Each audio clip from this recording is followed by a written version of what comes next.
And you know what? I always start out my talks by apologizing to teenagers for my generation, because I think we failed you, and I'm sorry. I don't think my generation parented like we should have. I don't think we provided direction like we should have. I don't think we role modeled appropriate behavior like we should have. Because what I've seen in the 12 years that I've talked to teenagers full time is I see a generation of kids paying for bad choices their parents made. Because you know what? That's how life works. One generation always pays for the previous generation's choices. And guess what? Unless your generation makes some different choices, then your kids are going to pay for your choices as well.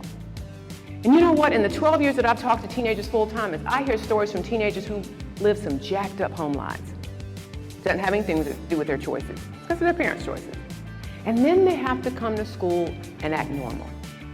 Then they have to come to school and act like my life's just like everybody else's life. But you know what they don't understand is in most cases, their friends' home lives are jacked up too. Because we're all dealt a hand of cards. We can't control the hand of cards we're dealt. The best we can do is just play our hand. But you know what you can control? You can control the hand of cards that you deal your kids. You have absolute control over that. Because you know what? You're all writing a book. It's called The Story of Your Life. Somebody's going to read your book one day.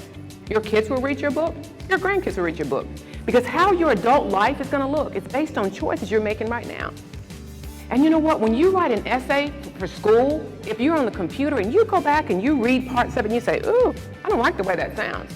If you're on the computer, you can hit the delete button. You can delete the parts that don't sound so good. If you're writing it by hand and you don't like the way parts of it sound, you just erase it. Real life doesn't work like that. Even when you change your behavior, you can't change your history. But you know what's so powerful about the choice that you have is not only are you writing your book, you will start the first chapter of your child's book. Every parent does.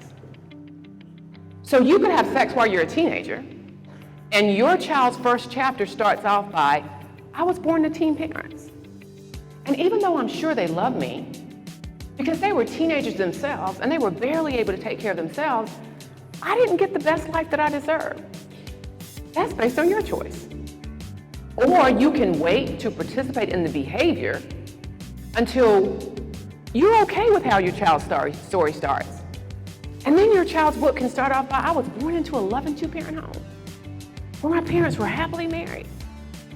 They loved me enough that they made a decision to give me the best life that I deserve. That is the power of your choice.